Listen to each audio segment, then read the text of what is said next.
నిన్న నోటిపారుదల శాఖ మంత్రి ఆంబోతు రాంబాబు చంద్రబాబు నాయుడు గారి మీద అవాకులు చవాకులు పరిధిలు దాటి పేలాడు.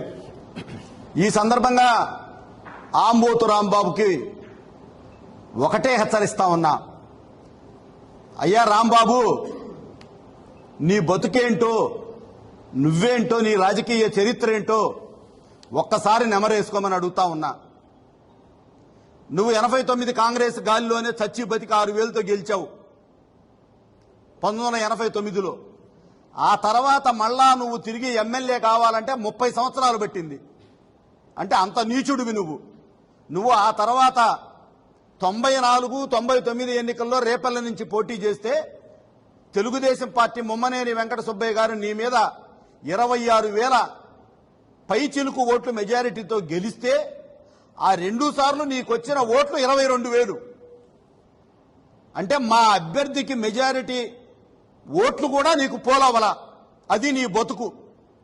నువ్వు లోకేష్ గారి ఓటమి గురించి ఎప్పుడో చంద్రబాబు గారు చిన్నప్పుడు నువ్వు చెడ్డీలు వేసుకునేటప్పుడు ఏదో చంద్రగిరిలో ఓడిపోయావని మాట్లాడుతూ ఉన్నావు. నేను ఈ సందర్భంగా ఒకటే గుర్తు చేస్తున్నా, నువ్వు రెండోసారి ఎమ్మెల్యే కావటానికి 30 సంవత్సరాలు పట్టింది. నీ చరిత్ర ఏందో అందరికీ తెలుసు. నువ్వా బ్రోకరవి. నువ్వు మరొకరిని మాట్లాడుతూ ఉన్నావు. ఎవరు ఏంటో, ఎవరి చరిత్ర ఏందో, ఎవరి నీతి నిజాయితీ ఏంటో, నీ నడవడిక ఏంటో కూడా రాష్ట్ర ప్రజలందరికీ తెలుసు. ఈ సందర్భంగా ఒకటే గుర్తు చేస్తా ఉన్నా, మీ పార్టీలో ఉండే మహిళలే ఈ ఆంబోతు రాంబాబు దెబ్బకు మేము చచ్చిపోతున్నామని జగన్మోహన్ రెడ్డికి ఒక వీడియో రిలీజ్ చేశారు. ఆ వీడియో మీద నువ్వు కంప్లైంట్ ఇచ్చావు ఎస్పీకి ఆ రోజు. దీన్ని విచారణ జరిపి వెంటనే చర్యలు చేపట్టాలన్న వాగమేఘాల మీద పోయి, మరి ఈ రోజు వరకు కూడా ఆ కేసు ఏమైంది?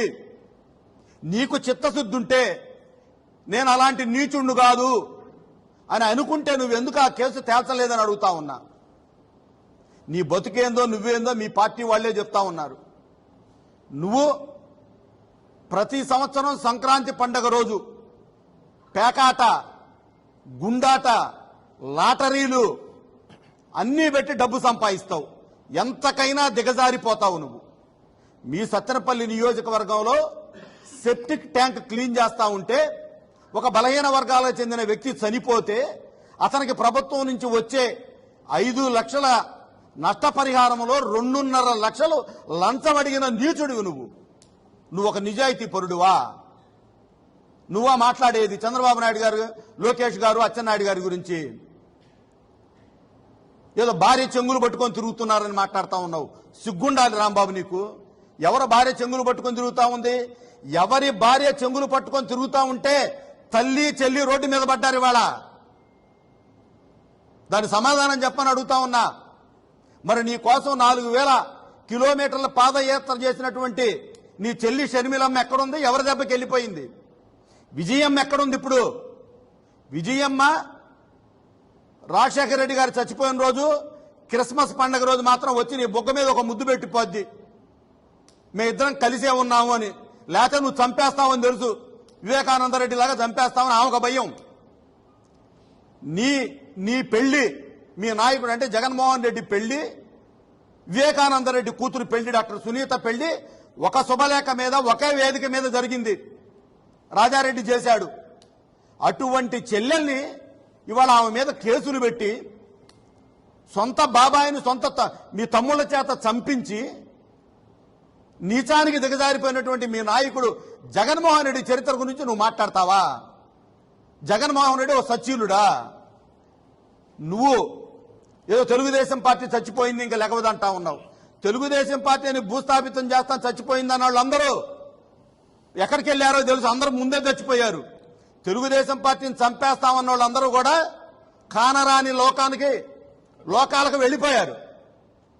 ఇవాళ నువ్వేదో పిచ్చి పిచ్చిగా మాట్లాడుతూ ఉన్నావు.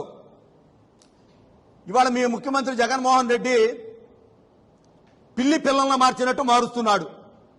చిలకలూరిపేట నుంచి విడుదల రజనీని విడుదల చేయించి పశ్చిమ నియోజకవర్గానికి పంపించాడు. నాగార్జునకి వేమూరులో డిపాజిట్ రాదని ప్రకాశం జిల్లాకి తరిమాడు. నువ్వేదో అవనగడ్డ అంటున్నారు, బందర్ అంటున్నారు, ఏదో మాట్లాడుతూ ఉన్నారు. నువ్వేటో బందర్ పిచ్చోడివి కాబట్టి బందర్ జిల్లానే పంపుతారు నిన్ను. నువ్వు నోరుంది కదా అని చెప్పి నీ ఇష్టం వచ్చినట్టు మాట్లాడితే చూస్తా ఊరుకోము. మరి మంత్రులు చేస్తానని చెప్తా ఉన్నాడని చెప్తా ఉన్నావు. నేను ఈ సందర్భంగా ఒకటే గుర్తు చేస్తున్నా, చిలకలూరిపేటలో గత ఎన్నికల్లో విడుదల రజనీని గెలిపిస్తే అన్నా మరి రాజశేఖర్ అన్నా నిన్ను మంత్రిని చేస్తానన్నా అన్నావు. మంత్రిని చేశావా అని అడుగుతా ఉన్నా. గురజాల్లో జంగా కృష్ణమూర్తిని అదే చెప్పాడు, బలహీన వర్గాల నాయకుడిని. నీకు మంత్రి ఇస్తాను, టీటీడీ చైర్మన్ ఇస్తాను, నువ్వు కాసు మహేష్ రెడ్డిని గెలిపించన్నా అన్నావు. అక్కడ ఇచ్చావా అని అడుగుతా ఉన్నా. మరి వాళ్ళ కొత్తగా కుప్పం వెళ్ళాడు. కుప్పంలో చంద్రబాబు నాయుడు గారి మీద 2 సార్లు ఓడిపోయాడు ఒక వ్యక్తి, ఒక రిటైర్డ్ ఐఏఎస్. వాళ్ళ కొడుకు భరత్ని ఇప్పుడు రంగంలోకి తెచ్చి అతనికి ఎమ్మెల్సీ ఇచ్చి నిన్ను మంత్రిని చేస్తానంటున్నాడు. ప్రజల్ని చిచ్చు పెట్టాలని చెప్పి వాళ్ళు తయారవుతా ఉంది సజ్జల భార్గవ రెడ్డి ఆధ్వర్యంలో. ఇదంతా కూడా ప్రజలను గమనించమని చెప్పేసి కోరుతా ఉన్నా. అట్లానే అధికారం గురించి మాట్లాడుతూ ఉన్నావు. జగన్మోహన్ రెడ్డి నేను రాహుల్ గాంధీని ప్రధానిగా చేసే వరకు విశ్రమించనని మాట్లాడాడు గతంలో ఎంపీగా. మరి ఇవాళ ఏం మాట్లాడుతూ ఉన్నాడు మీ నాయకుడు? మీ నాయకుడు ప్రధాని మోడీని చూస్తే అసలు నడుములు పడిపోయిన వాళ్ళగా వంగిపోతాడు. అసలు ఆయన లేపుతున్నా లేచే పరిస్థితి లేదు. మరి గతంలో చాలా పెద్ద పెద్ద మాటలు మాట్లాడాడు. 22 మంది ఎంపీలు గెలిపిస్తే కొండలు పిండి చేసి నేను ప్రత్యేక హోదా తెస్తా, అది తెస్తా అన్నావు. అసలు ఇవాళ ప్రత్యేక హోదా గురించి నీ ఎంపీలు కానీ నువ్వు కానీ మాట్లాడే దమ్ము ధైర్యం ఉందా అంటున్నా. వ్యవస్థలను మేనేజ్ చేయడం గురించి మాట్లాడావు. నేను ఒకటే గుర్తు చేస్తా ఉన్నా, మీ నాయకుడు జగన్మోహన్ రెడ్డి ఎక్కని గడప లేదు, పట్టుకొని కాళ్లు లేదు. ఈ రాష్ట్రంలో 16 కేసుల్లో ముద్దాయిగా ఉండి 16 నెలలు జైలు శిక్ష అనుభవించి గత 10 సంవత్సరాల నుండి ఒక్కరోజు కూడా కోర్టు వాయిదాకు పోని ఏకైక క్రిమినల్, ఏకైక ముద్దాయివి, వ్యవస్థలను మేనేజ్ చేసే నీచుడు జగన్మోహన్ రెడ్డి కాదా అని అడుగుతా ఉన్నా. ఎవడైనా 16 కేసుల్లో ముద్దాయిగా ఉండి 16 నెలలు రిమాండ్ చేస్తే 10 సంవత్సరాల పాటు కేసులు విచారణకు రాకుండా ఉంటాయా అని అడుగుతా ఉన్నా. మరి జయలలిత కేసు విచారణకు రాలేదా? అట్లానే ఎంతమంది కేసులు రాలేదు విచారణకి? కరుణానిధి కేసులు, లల్లూ ప్రసాద్ యాదవ్ కేసు, అందరి ముఖ్యమంత్రుల కేసులు 2.5-3 సంవత్సరాలు తేలిపోయినాయి. నువ్వు ఎవడి కాళ్ళు పట్టుకుంటే 10 సంవత్సరాల పాటు రాలేదని అడుగుతా ఉన్నా. అట్లానే మీ సినిమా అయిపోయింది, 20 సీట్లు మించి మీకు రావని చెప్పి మీకు మీ సర్వే టీం వాళ్ళు చెప్పారు. ఆ తర్వాత మీరు ఇష్టం వచ్చినట్లు మాట్లాడతా పిల్లలను మార్చినట్టు మారుస్తా ఉన్నారు. ఈ రాష్ట్ర ప్రజలందరూ జగన్ని మార్చాలని నిర్ణయించుకున్న తర్వాత మీ నాయకుడు ఎంతమందిని మార్చినా ఉపయోగం లేదు. ఇది గుర్తుపెట్టుకోమని తెలియజేస్తా ఉన్నా. అట్లానే మరొకసారి ఆంబోతు రాంబాబు పరిధులు దాటి వల్గర్గా మాట్లాడితే, ఇప్పటి వరకు అంబటి రాంబాబు చీకటి చరిత్ర కోణం మేము మాట్లాడలా, ఎందుకంటే మాకు మర్యాదలు ఉన్నాయని. నీ గురించి మాట్లాడితే నువ్వు రోడ్డు మీద కూడా తలెత్తుకోలేవు. ఇవన్నీ నీకు అలవాటే, నీకు పెద్ద వీటి గురించి నువ్వేమో సిగ్గుపడే వ్యక్తివి కాదనుకో. అయినా కూడా ఇంకా ప్రజలకు తెలియని చీకటి కోణాలు ఉన్నాయి, అవన్నీ బయట పెడతామని చెప్పి ఈ సందర్భంగా హెచ్చరిస్తా ఉన్నా.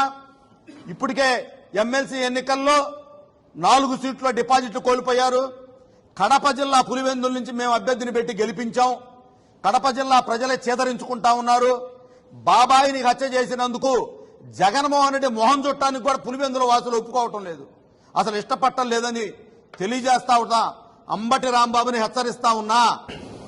ఒక రాష్ట్రానికి బాధ్యతాయుతమైన మంత్రి పదవిలో ఉన్న వ్యక్తి, అతని హయాంలో నేను ఈ రాష్ట్రానికి ఈ ప్రాజెక్టు తీసుకొచ్చా, ఉన్న ప్రాజెక్టులు కంప్లీట్ చేశా, నేను ఉన్నందువలన నా రాష్ట్ర ప్రజలకి, నన్ను ఎన్నుకున్న నియోజకవర్గ ప్రజలకి నేను ఈ మంచి పని చేశా అనేది చెప్పుకోవటం మానేసి ఈ రాజకీయాలు మరీ నీచంగా తయారైనాయి. ఇప్పుడు ఈ రాంబాబుకి రాంగోపాలవరంకి తేడా లేదు. ఇట్లాంటి సైకోలంతా ఒకే పార్టీలో ఉన్నారు. మొన్న ఈ మధ్య ఎక్కడ ఒక చోట మేము పులివెందులు పోయినప్పుడు అడిగాం, అమ్మా ఏంటమ్మా మీరు ఈ ముఖ్యమంత్రి హయాంలో ఏమండి దొంగని ముఖ్యమంత్రిగా ఎన్నుకున్న తర్వాత మీరు అతను మంచి ఎటా చేస్తాడని మీరు అనుకుంటున్నారు. మేము అతన్ని ఈసారి అయితే ఎన్నుకునే పరిస్థితి లేదు.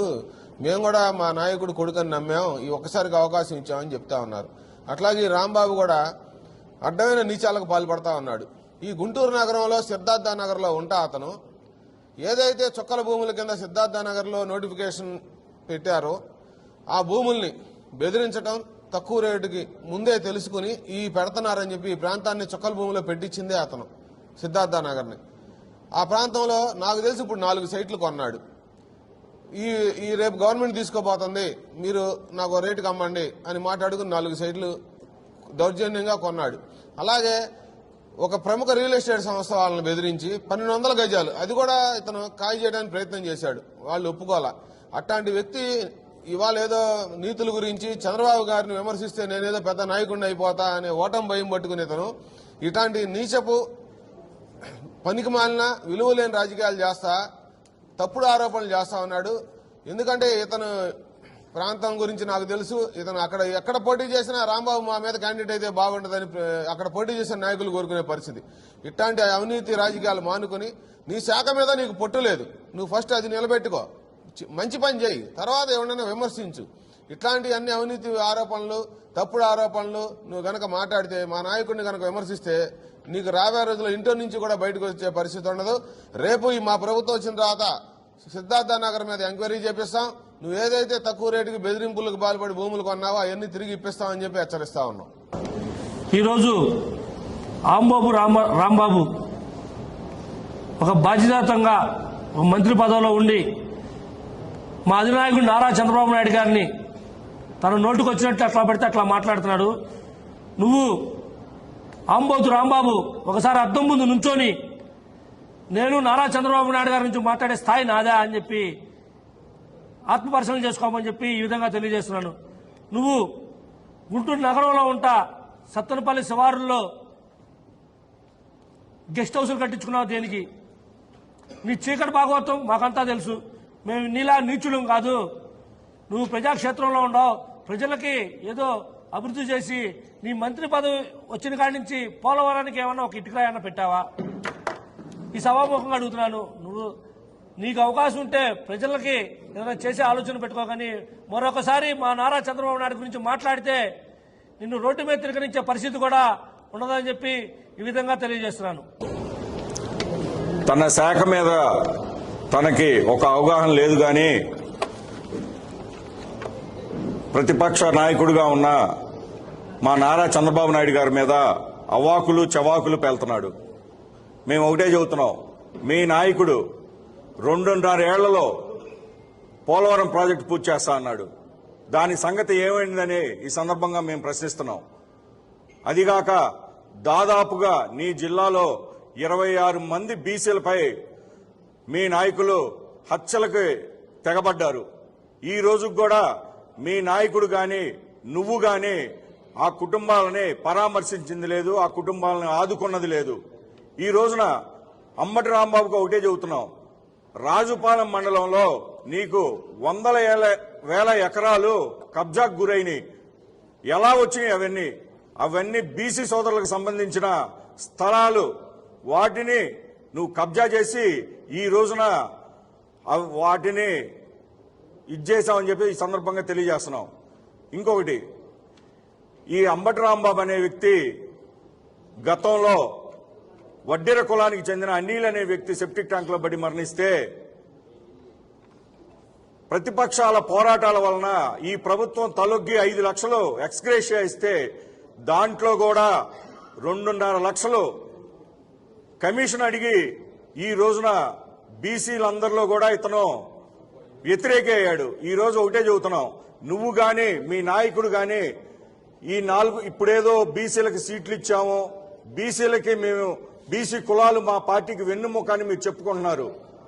కానీ మీరు చేసిన ఈ 4.5 ఏళ్లలో దాదాపుగా 56 కార్పొరేషన్లు పెట్టి ఒక్క నిధులు కూడా ఈ రోజున బీసీలకు ఇవ్వలేదు. ఒక్క కార్పొరేషన్ లోన్లు కూడా ఈ రోజున రాలేదు. మేము ఒకటే హెచ్చరిస్తున్నాం, ఇవన్నీ రాష్ట్రంలో ఉన్న ప్రజలందరూ గమనిస్తున్నారు.